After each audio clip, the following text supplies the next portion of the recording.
Nakakainsulto.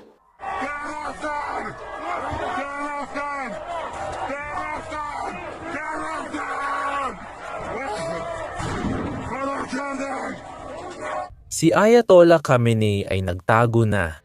Nangyari ito matapos ilantad ng mga mataas na opisyal ng Iran Ministry of Health ang bilang na ayaw ilabas ni Ayatollah. Nakita ng mundo na mahigit 1,000 ang namatay sa 2 araw ng marahas na pagsupil.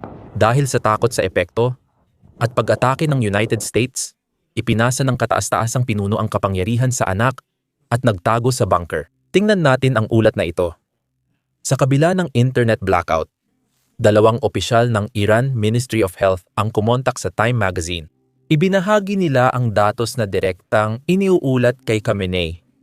At ayon sa datos ng Iran, mahigit 1,000 na ang namatay. Ito ang dahilan kung bakit mahirap paniwalaan. Karamihan sa mga pagkamatay ay nangyari lang sa loob ng 2 araw, Enero 8 at Siyam para makahanap ng kapareho. Kailangan nating bumalik sa taong 41 noong pinatay ng mga Nazi death squad ang 33,000 Hudyo sa Ukraine sa Babi Yar sa loob lamang ng 2 araw. Iyon lang ang maihahambing. Isang massacre ng mga Nazi. Iyan na ang mga kasamahan ng Islamic Republic. Ngunit halos hindi tumutugon ang United Nations. 2 linggo na ang nakalipas mula nang mangyari ito. At 2 araw mula nang magkaroon ng espesyal na pagpupulong ang United Nations. Marami ang nainis. Pakinggan nyo ang kwentong ibinahagi ng grupo para sa karapatang pantao sa pagpupulong. Ginong Pangulo, mataas na commissioner, mga kagalang-galang na delegado, ang mga tao sa Iran ay nabubuhay sa isang bangungot. Ibahagi ko ang kwento ng pamilyang 3 araw nang naghahanap sa anak nilang lalaki. Umalis siya ng bahay para sumali sa protesta sa Tehran, ngunit hindi na siya nakabalik, kaya nag-alala ang lahat. Una siyang hinanap ng mga magulang niya sa mga ospital na dinukot at pinatay ang maraming sugatan. Nang hindi siya matagpuan, pumunta sila sa morgue sa Karzak. Naghahanap sila sa gitna ng maraming bangkay sa itim na plastic na bag, wasak dahil sa bala, basta tinapon sa sahig na parang tambak ng basura.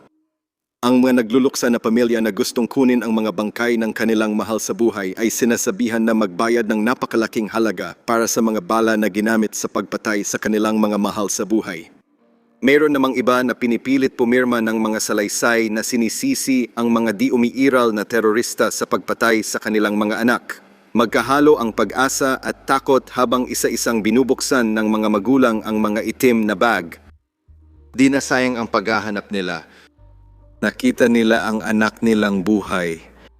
Himalang nakaligtas siya sa matitinding tama ng bala, nakahiga ng hindi gumagalaw sa loob ng body bag sa loob ng 3 araw, nagpapanggap na patay upang maiwasan ang pagbaril sa ulo bilang pagtapos.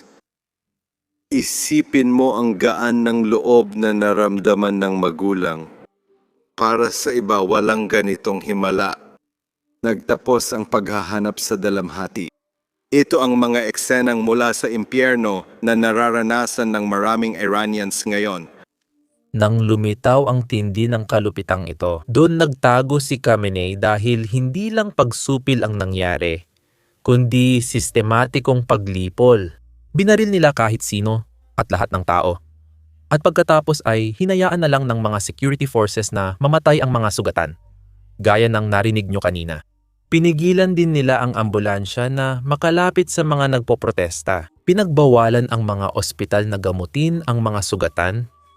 Kaya marami ang namatay sa kalsada dahil sinadya silang hindi tulungan. Ngayon, mas lumalala ang sitwasyon. Sa kasamaang palad, tuwing nagkukwento kami ng detalye, madalas i-restrict ng YouTube ang videos namin.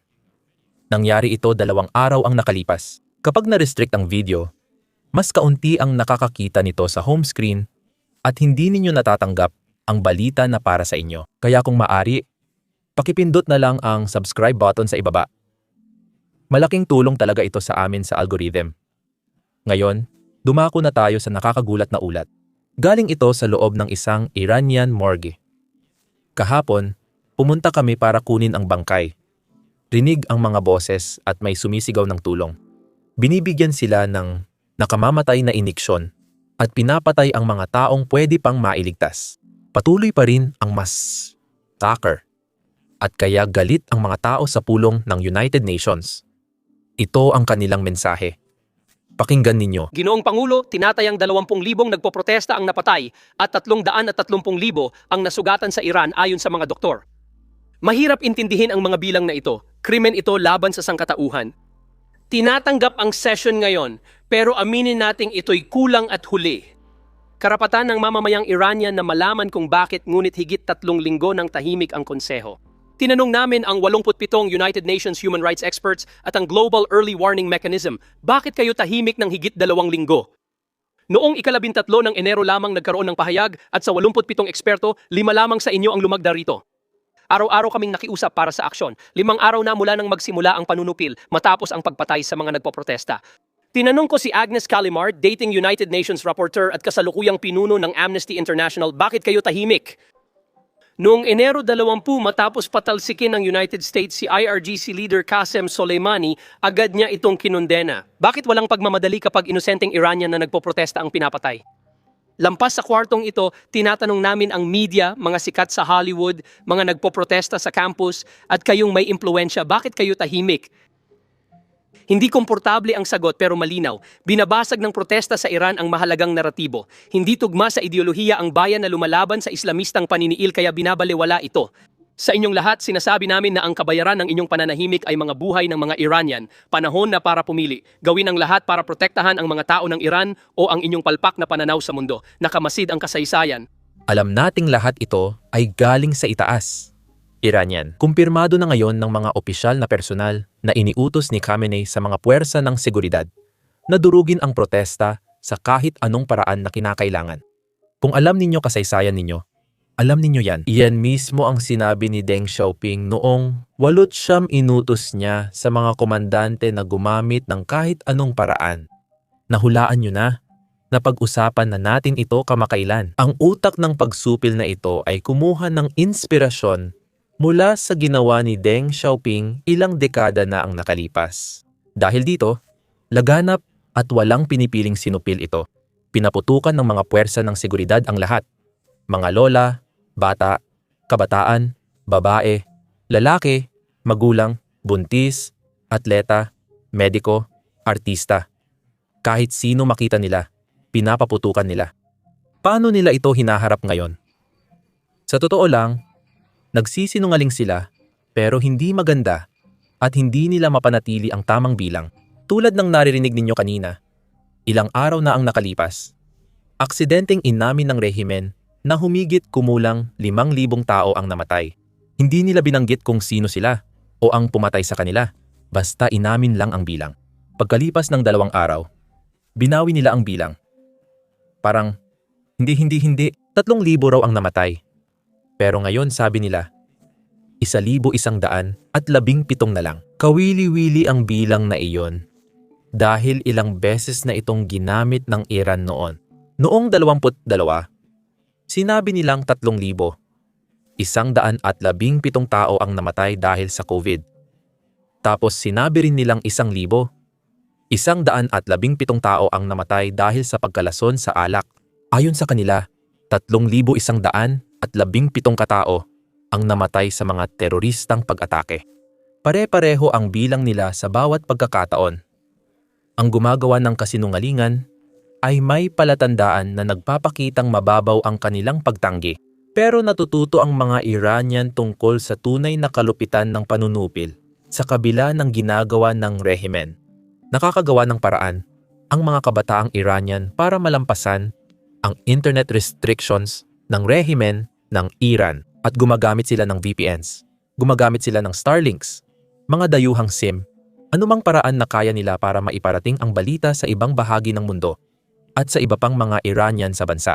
Mas dumami ang mga nagsasalita laban sa nangyari, kabilang ang isang kleriko na nagpahayag ng kanyang saloobin. Sa kabila ng limitadong internet, unti-unting lumalabas ang mga eksenang brutal na pagpatay sa mga nagpoprotesta sa iba't ibang probinsya. Ipinapakita nito ang isang organisadong massacre na unti-unti pang lumalabas ang iba pang mga detalye. Nagbunga ang sakunang ito ng malalim at permanenteng hidwaan sa mga mamamayan ng Iran at pamahalaan. Kapag ang mga kleriko na mismo ang tumatawag dito bilang isang sakuna at hindi na magagamot na hidwaan, nawalan na ng relihiyosong legitimasyon ang rehimen. Ang pundasyon ng Islamikong rehimen, pati na ang huling kaibigan ni Ayatollah, ay handa na ring isakripisyo siya. Si Vladimir Putin ay regular na pumapatay ng kalabang politikal, nagpapakulong ng sumasalungat, at bumobomba ng sibilyan sa Ukraine. Pero kahit para kay Putin, ayon sa The Telegraph, masyado ng sobra ang nangyari sa Iran. Habang hayagang kinokondena ng gobyerno ni Putin ang protesta bilang dayuhang panghihimasok, palihim naman nitong hinihikayat ang rehimeng Islamiko na makipagnegosasyon sa Estados Unidos. Nag-alok pa si Putin na mamagitan sa negosasyon.